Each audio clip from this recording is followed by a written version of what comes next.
It's very humbling. Third day in a row at the Expo, so you're spoiling it. Yeah, it's been great. It's been so much fun. Richard Lamarchian, the senior big game designer over at Naughty Dog, and I have had a ball. It's my first visit to the UK, and I think my wife is actually here looking for a flat now because she doesn't want to leave. I'm not kidding. How are you finding the beer? Refreshing. But yeah, it's actually, we actually left. I had a little bit of a break yesterday, and true Brit fashion, I found a pub. I thought we'd take a walk just to get a little fresh air. Instead, I found a pub, but found fresh air in a pub. Excellent. Now, so we're going to have a bit of a chat. You can ask some questions to Nolan as well. We're also, I'm not sure what's going on down here. There's some strange stuff in front of you. I know. Somebody's been beaten up badly. We'll get back to a little while at the end. They're not even in the contest. There's carnage out there on the floor. And at the end, you will also get to see what we've shown the other Uncharted sessions over the last 2 days. An exclusive look at a previously unseen level of Uncharted 3, which is very, very exciting. But before that, I want to talk about the performance of Uncharted, because obviously it's a visually stunning game. It's a brilliant, the game design is brilliant, but it gets so much kind of credit for the performances in there. And it seems that the way you guys work is quite different to the way it works on a lot of other games. And obviously you've been in a few. So just talk us through the process of how the performance capture works in Uncharted. Well, it is unique to a lot of the other games that I get to, privileged to be part of. In respect to where, with the performance capture and everything we do, I'm actually involved as an actor for 14 to 16 months of a 2-year development process, which is pretty much unheard of. A lot of times, many games will have, they have moved to a lot of motion capture, but they'll use stunt actors, they'll use some proper actors, but then they'll send it to, I've done things where I watch someone's performance and I have to just voice over to that. And there's we try to make it as mesh as best as possible, but there's always going to be a little bit of disconnect. And I think that, and it's slight, but when you put it up next to something like Uncharted, where we are the people doing that motion capture, doing those performances, and it's, you don't have that. And I think that's why it's such a seamless project and a seamless experience for the gamer. It's almost like doing a TV series in a way, isn't it? You're spending so long together just filming every day for months. Yeah, I think it was Amy Hennig who was saying that it's very much like a TV series like The Sopranos or a serial like that. Rather than a weekly show with a different script, it's like one long continuous thing. Many games will have a full script done.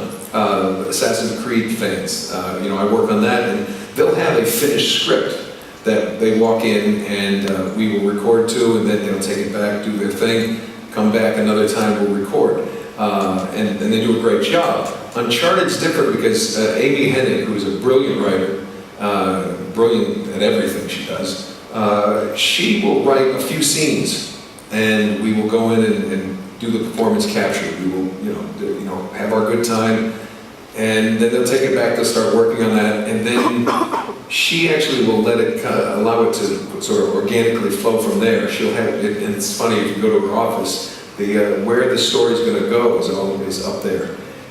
Sometimes when the press comes through, she has to cover it so nobody knows what's going to happen. But then she'll write. She'll see what happens, what we ad-lib, what we add to it, what we take away, and then she'll write those, and then we'll go in that next month maybe, or the next couple of weeks, and we do that. Sometimes it's logistics. Emily Rose is doing a show called Haven, and it shoots in Nova Scotia, which is, Los Angeles and Nova Scotia are probably as far away as you can get on the continental North America as possible. So when she had some time off and flew back, we had to do some of the Elena stuff. And that's how, and she would have to go to different parts of the story, wherever that may be, wherever Elena may be, and take care of that.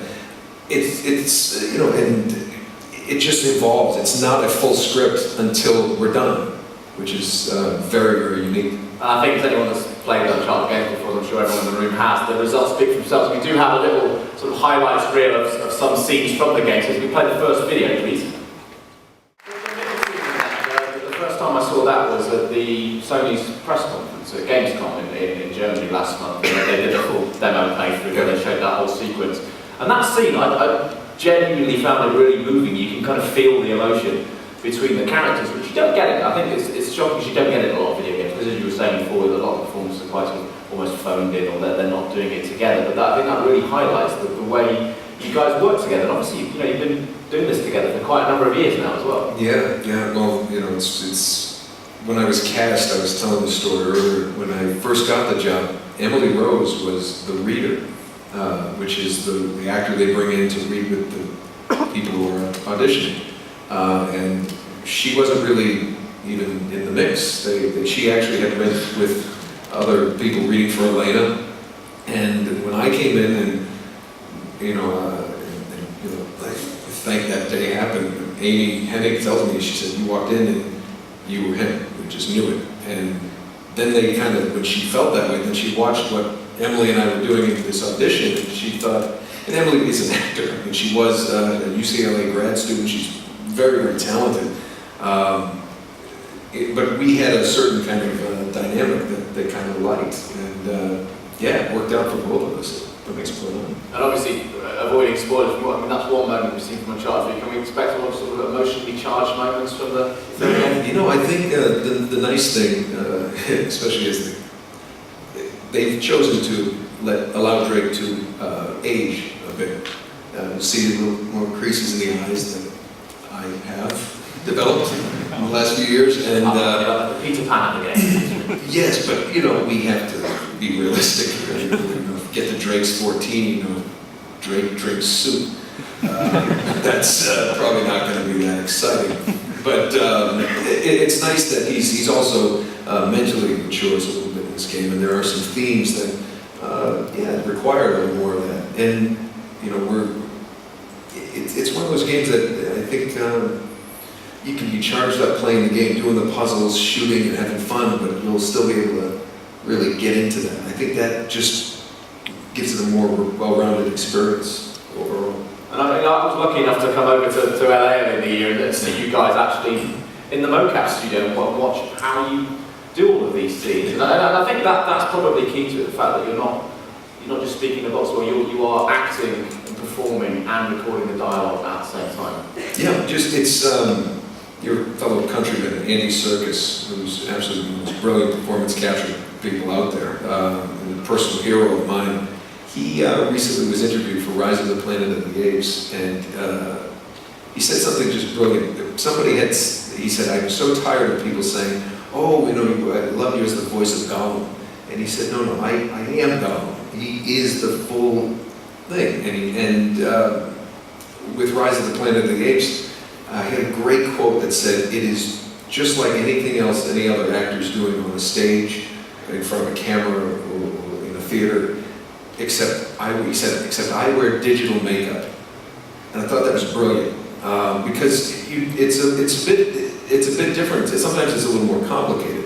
If you're playing a king, there's something wearing that crown and that robe that helps you as an actor. I think it was Alec Guinness actually who created the character from the outside in, which I thought was great. You know, and you know, you wear those robes and you take on that majesty to perform.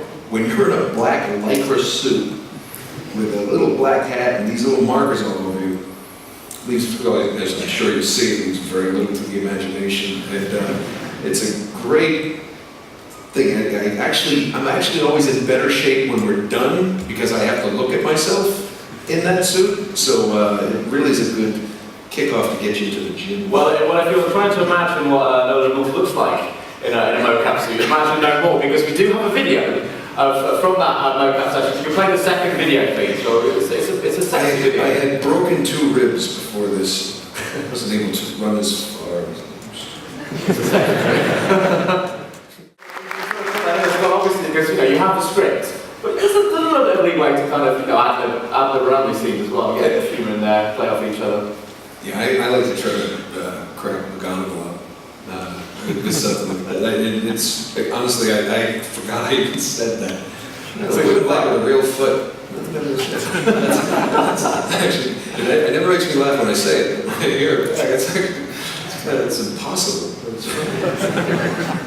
And it must be, when we get to the end of the hard day's filming, peeling off that suit must be quite an experience. Oh, it's refreshing.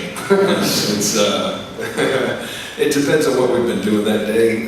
Depends on the level of odor. But it's always it's almost a religious experience to take that off. Yeah, no, it's just as much fun putting it on the next day when we get to go back in, as long as it's been washed. But it literally, I can't tell you, it's just the most fun I've ever had in any medium I've done. I've done television and I've done some films, none that anybody has seen. But I had my clothes on. It really is. I've said this before, that some of the best actors are just children in a sandbox, just with their imaginations going and playing. The swing set and everything becomes a pirate ship or whatever they want it to be. We're just professionals in a big sandbox. And it's really the best way to describe it. We go in there with our toy guns and we play. And I will say just a quick thing from in that, what you saw there, getting out of that Jeep, and you saw the door was simply just a bar, right, with a marker on it, so the animators can watch that thing move, and then they just, boom, just put a door on it. But every time I did it, I had one of the things I had to do, and I was on my game that day when we shot this, but we had many things where I get out of the Jeep, and if you think about getting out of a car, you open the door and put your leg out. Well, when it's just a bar, I can't tell you how many times we had to redo it, because I'd go, all right, let's get out of here. And you don't think about it till after, and you're like, wait a minute, can we roll that back and see if I think I stepped through the door first.